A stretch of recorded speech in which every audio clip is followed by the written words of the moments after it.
even last year, we had a prompt of like how Black photographers were feeling at the time, and I was like, I just want to lay in bed all day. I just want to crumble and disappear and the world to stop looking at me.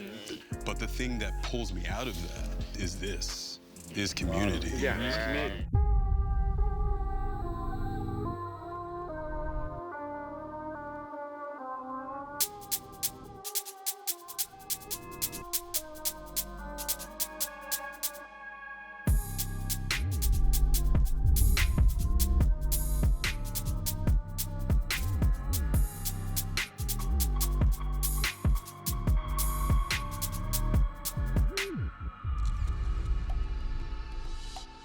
We no longer need to wait for validation from others. We have ourselves. But more importantly, we have each other. I'm where I'm at now, not on my own, but because so many people have helped me. No thanks to my community of Black photographers around me, kind of made it a little bit easier for me to pursue photography. I always seek out information and seek out guidance and mentors. I've always known to do that. In New York, one person that really stuck out to me was Hollis King. He was the creative director at Verve Records for like 15, 20 years. And we just became great friends. And I would have all these problems or questions about the industry, and I would talk to him about them. He would always say, okay, approach it this way, or do this. Or when something was wrong with my contract, I would call him up, and he would say, hey, you should be fighting for these rights, or charge this much money. So having those people and seeking them out, you have to seek them out, because this industry, you can't do it. You just can't do it alone. You just can't. It really, really takes a village. Yeah, it takes a village. A lot of my mentorship really just came from literally my community and people that just saw something and thought I had something. So even when I doubted myself, they pushed me. And I think that's one thing that comes from having like mentors, even if they're not photographers, but just having those positive influences that believe in you when everybody else don't. Sometimes I feel this weight on my shoulders, but having Black women on my crew specifically has always helped me feel so supported. They've seen me through thick and thin. I've been through a lot of things on set, but they always keep me grounded, and they always remind me why I'm here and what I'm doing this for, and the future generation of Black women behind the camera. My fear is letting down my community in some way. Yeah, like constantly, I think every morning you're faced with like, is my work Black enough? Is my work queer enough? Am I doing enough for the people who I see every day? Am I doing enough for them? Am I giving them exposure to where they won't experience the same violence that I experienced growing up? I have my days of like comparing myself and imposter syndrome, and like you can have an amazing job that's like a high for you, and then you get on the internet a couple days later and you kind of feel like you're not doing enough. So I go to therapy, I talk to my friends, I talk to my family. I also am reminded that like this is my journey and my story, and Instagram and social media is like a highlight reel. Social media is a blessing and a curse. I think for me, when I first started, I was so caught on the numbers. And it came to a point where I asked myself, one, are you happy? Do you feel good? Check in with yourself.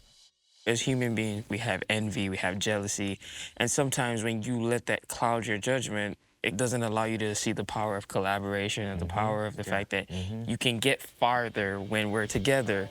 Some of the messages I get from other photographers expressing like gratitude really for the representation that they're finding in my work.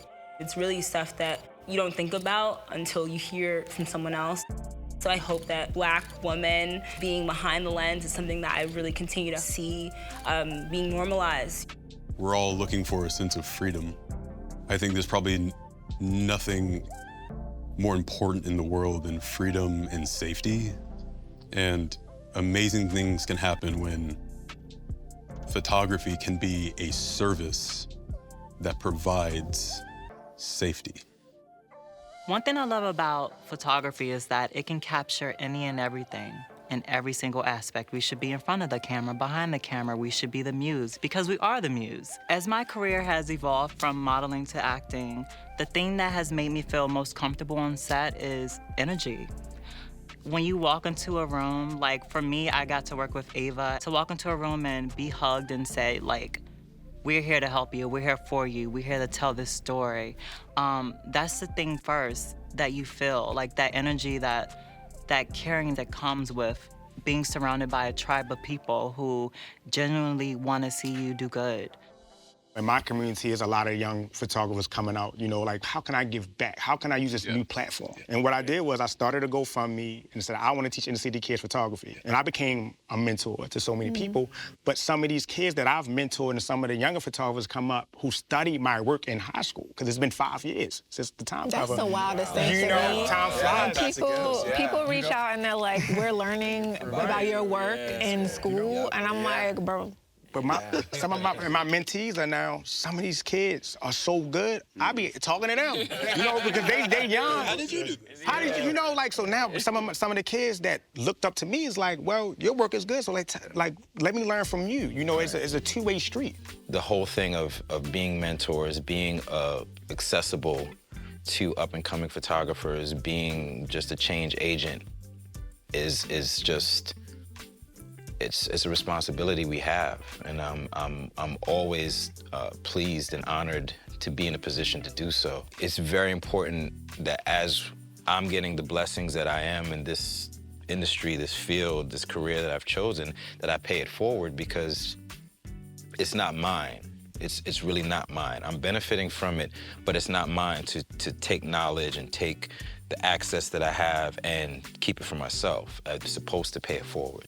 My obligation is to continue to be a light and to pass on the baton and to mentor as many young people as I can, both here and around the world. I feel a sense of obligation. You know, we have a saying, each one teach one. So I have to plant as many seeds as I can, you know, and that gives me great joy. What is one advice that you would give to yourself today if you were starting out? If you're a photographer and you're seeking mentorship and you're seeking help, don't get discouraged if, you know, no one gets back to you, because that was like my thing. Like, I was always constantly trying to find somebody to help me and mentor me and give me information, but I just kept hitting closed doors or unresponded emails. I can't say it's gonna happen for everybody, but it's gonna happen for you if you have the talent, if you have the drive and the belief. Whatever your art form is, the common thread of it all really is, you know, just telling stories, documenting, you know, and commenting on the world that you see around you. There is no right way. Photography is so subjective and so about who you are as a person and your personal story and your whole existence, that I think the people that are the most successful are the ones that hone in on that. Create for yourself, never get caught on seeking validation from companies, from social media, and also within you having fun in photography. Remember, it's a business. Get your money. It's out there.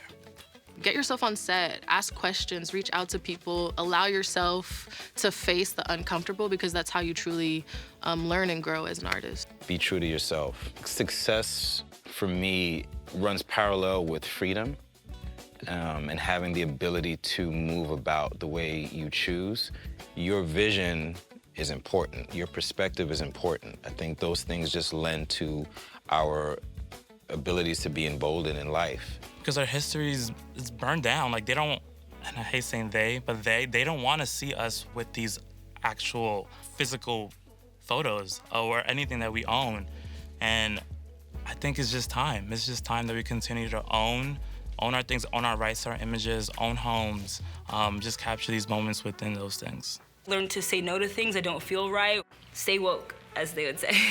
It's really about keeping yourself positive and keep the tenacity of showing your work as much as possible. Be true to yourself and don't give up, and you're going to make mistakes, and just learn from them.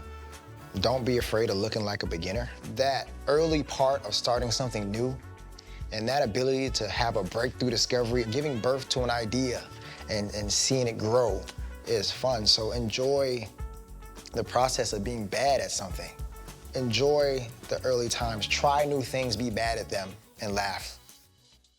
The work that I do, you know, sometimes I question, is it the photography or is it me being guided like by my ancestors or the universe to, you know, open up doors and spaces so that someone can be, you know, greater than me, you know, and I feel an obligation to that. And I think as Black photographers, as Black artists in general, sometimes you have to be selfless in this space. And my career is not just my own. You know, I have obligations to my community and my people. I just think the work that we're doing now is just vital for the next generation.